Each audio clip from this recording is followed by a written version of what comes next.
નમસ્કાર GPSC aspirants, કેમ છો? આઈ હોપ કે તમે બધા મજામાં હશો અને તમારી પ્રિપરેશન છે તે પણ સરસ રીતે ચાલી રહી હશે. તો આજે આપણે જીપીએસસી સિવાય અન્ય કોઈ પણ એક્ઝામમાં પૂછાતું એવું મહાજનપદ એ ભણવા જઈશું. તો હવે જ્યારે જે લોકોએ એનસીઆરટી ભણી હશે ને ત્યાં શરૂઆતની અંદર છે ને જનપદ વિશે લખેલું છે. અને જે જનપદ હતું ને તે વૈદિક કાળ દરમિયાન ભારતનું એક પ્રમુખ રાજ્ય હતું. જન એટલે લોકો અને પદ એટલે પગનું થાય છે. એટલે કે જનપદ છે ને કે જ્યાં લોકો કે જેમણે છે ને ક્ષેત્રમાં વસવાટ કર્યો હશે. તમારે એનસીઆરટી છે ને તેમાં છે ને 3 સ્થળોનો ઉલ્લેખ છે, જેમ કે દિલ્હી, હસ્તિનાપુર અને અતરંજી ખેડા. દિલ્હી એમ શરૂઆત ત્યાંથી થાય છે કે દિલ્હીની અંદર છે ને એક પુરાના કિલ્લા છે. ત્યાં એવા સાક્ષ્ય મળે છે કે જે જનપદ હશે ને તેવી સાબિતી આપે છે. પછી જે સ્થળ હોય છે ને તે દિલ્હી અને મેરઠના ક્ષેત્રમાં આવેલું હસ્તિનાપુર અને ત્યારબાદ એટા જિલ્લામાં આવેલું અતરંજી ખેડા. તો એવી તો શું વસ્તુ છે કે જે અહીંયાથી પ્રાપ્ત થઈ હશે, જેના આધારે આપણે એવું કહી શકીએ કે આ ત્રણેય જે ક્ષેત્ર છે જનપદ હશે. તો એવું તો અહીંયાથી છે ને એક ચિત્રિત લાલ રંગના છે ને ઘૂસર મૃત ભાંડ મળેલા છે, કે તેમજ થાળી અને વાટકા કે જે લાલ રંગના હશે અને તે ભોજન માટે ઉપયોગ થતા હશે. મૃદુભાંડ એટલે કે માટીના વાસણો. હવે જોઈએ તો તે છે મહાજનપદ. મહા એટલે એક મોટું રાજ્ય કે જે લગભગ 2500 વર્ષ પહેલાં એટલે કે 600 ઈસવીસન પૂર્વે ત્યાં છે ને કોઈ રાજાના સામ્રાજ્ય હતા અને રાજાની લાલચા કે અભિલાષા એટલી વધી ગઈ હતી કે એકબીજા રાજ્ય ઉપર છે ને કબજો કરી લેતા. એટલે જે જનપદ હતું ને તે મહાજનપદમાં વિસ્તરણ થવા લાગ્યું. અને જે આ જ સમયગાળો હતો કે જેને છે સેકન્ડ અર્બરાઇઝેશન કહેવામાં આવે છે. અને જે આ મહાજનપદની માહિતી છે એવા 2 બૌદ્ધ ગ્રંથ અંગુત્તર નિકાય અને મહાવસ્તુ બંનેમાંથી છે ને પ્રાપ્ત થાય છે. હવે 16 મહાજનપદમાંથી 2 મહાજનપદ એવા હતા કે જે ગણ રાજ્ય હતા, એટલે કે સમૂહ દ્વારા એનું સંચાલન થતું હતું. જ્યારે 14 એવા હતા કે જે રાજાશાહી હતા, એટલે કે રાજા દ્વારા સંચાલન થતું હતું. હવે જે આપણે સૌથી પહેલા ગણ રાજ્યની વાત કરીએ ને તો એ આવેલું છે વજ્જી સંઘ, કે જેમાં છે ને 8 રાજ્યો હતા. હા, તો એમ પ્રશ્ન થાય છે કે ક્યાં ક્યાં વિસ્તરણ પામ્યું હશે એમ. તો એ છે ને યુપીથી લઈ આ બધી માળવાનો જે પ્રદેશ છે તે, પછી નેપાળ, એટલા બધા વિસ્તારમાં છે ને 16 મહાજનપદ હતું. પરંતુ આપણે એ યાદ રાખવા કરતાં એ યાદ રાખવાનું કે ક્યાં 16 મહાજનપદ છે ને તેનું નહોતું, કોઈ સાક્ષ્ય કે કોઈ પુરાવા નથી મળેલા. તો તે છે આપણું ગુજરાત, પછી આવેલું અરુણાચલ પ્રદેશ અને છે ઓડિશા. એવા 3 એવા રાજ્ય છે કે જ્યાં 16 મહાજનપદ વિશેના કોઈ પણ પુરાવા મળેલા નથી. હવે આપણે ગણ રાજ્યમાં વજ્જી સંઘની વાત કરીએ ને તો ત્યાં 8 રાજ્યો હતા. અને વજ્જી સંઘની છે ને વખાણ છે મહાત્મા ગૌતમ બુદ્ધ દ્વારા પણ કરેલા હતા. અને વજ્જી સંઘની અંદર છે ને જે હું બોલી રહી છું ને એવા રાજ્ય 8 સંઘ. તો અને તે આ સમગ્ર જેમ કે વૃજ્જી છે, પછી લીછવી, વિદહ, જેને જ્ઞાતૃક અથવા તો જાગૃત, એ પ્રકારના છે ને 8 સંઘ હતા. અને ત્યાં સમગ્ર વર્ણન છે ને તે એક દીઘનિકાય નામનો જે બૌદ્ધ ગ્રંથ છે ને તેમાં જોવા મળે છે. અને મલ્લગણનો છે ને ઉલ્લેખ એ પણ બૌદ્ધ અને જૈન ગ્રંથમાં જોવા મળે છે. અને મલગણની રાજધાની છે ને કુશીનારા હતી. હવે આપણે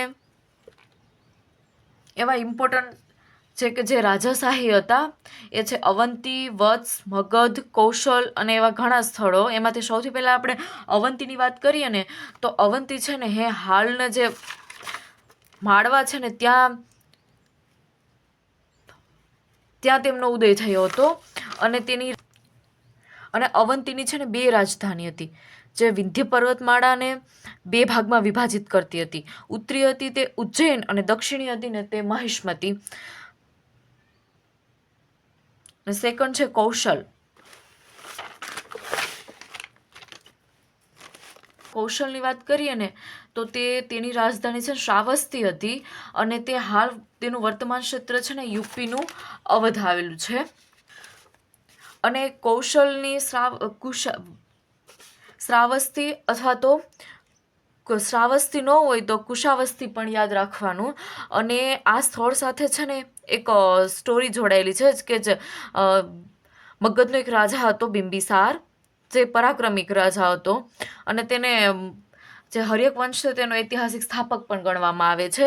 અને તે છે ને તેની એક 3 વાઇફમાંની એક પત્ની હતા, તે હતા મહાકૌશલા. અને જે મહાકૌશલા હતા ને તે જ આ કૌશલ મહાજનપદમાં નામ એક પ્રસેનજીત હતા, તેમના બહેન હતા મહાકૌશલા. અને તેમણે છે ને કાશી અને તેને એક અને જ્યારે મહાકૌશલા અને બિંબિસારના લગ્ન થાય છે ને ત્યારે દહેજ સ્વરૂપે કાશી, કે જે 1,00,000 ગામડા હતા, તે પ્રસેનજીત છે ને ત્યાંથી ટેક્સ એટલે કર ઉઘરાવતો હતો. અને તે જ કાશી છે તે બિંબિસારને છે ને દહેજમાં આપે છે. પરંતુ જ્યારે આઝાદ શત્રુ હોય છે તે તેના પિતાનું હત્યા કરી નાખે છે. અને આ વાતની જ્યારે પ્રસેનજીતને ખબર પડે છે ને ત્યારે તે પાછું છીનવી લે છે એને કાશી આપેલું હતું ને. અને પછી આઝાદ શત્રુને પણ થોડું ખોટું લાગી આવે છે, અને તે પણ છે ને તે યુદ્ધ કરે છે. અને સાથે સાથે એના પ્રસેનજીતની પુત્રી હોય છે, એનું નામ હોય છે વજીરા.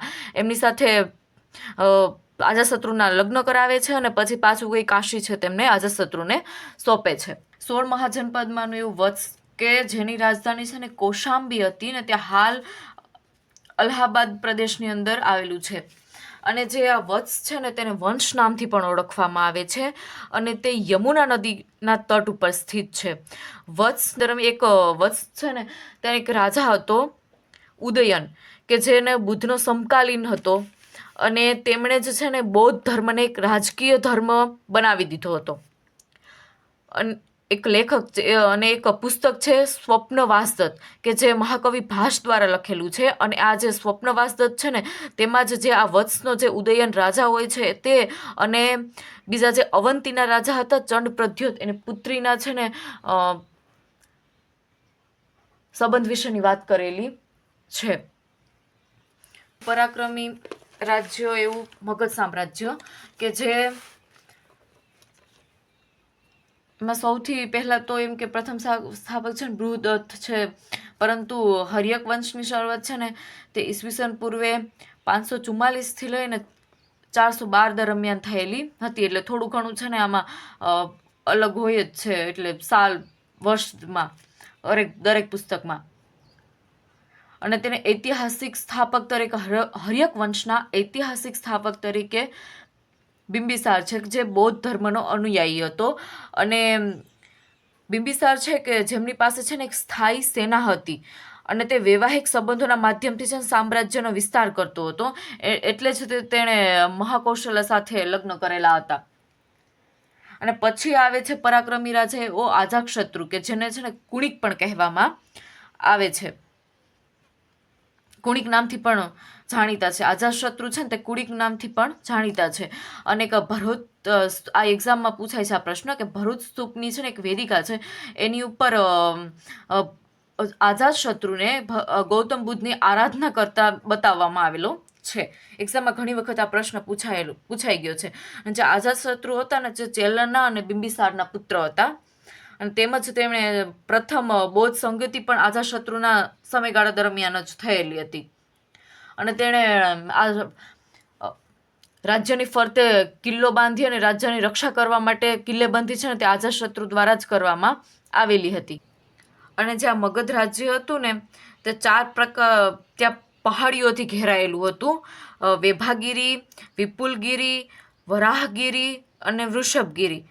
એટલે તે એકદમ બધી રીતે સુરક્ષિત હતું. મગધ રાજ્ય હતું ને એટલે તેનો વિસ્તાર અને ત્યાંના જે શાસકો હતા ને તે શક્તિશાળી હતા. અને ત્યાંનો એક છેલ્લો કે રાજા જે કે ઉદયન છે તેણે પાટલીપુત્રને છે ને રાજધાની બનાવી હતી. હવે એના પછી આવે છે શિશુનાગ વંશ, અને તેના 2 એવા પરાક્રમી રાજા, એક છે શિશુનાગ કે જેણે શિશુનાગ વંશની સ્થાપના કરી હતી, અને બીજો છે કાલા બૌદ્ધ સંગતિની સેકન્ડ બૌદ્ધ સંગતિ થઈ હતી. અને કાલા અશોક કે જે છે ને રાજમહેલના વિદ્રોહ દરમિયાન છે ને તેનું મૃત્યુ થયું હતું. અને છેલ્લે આવે છે નંદવંશ.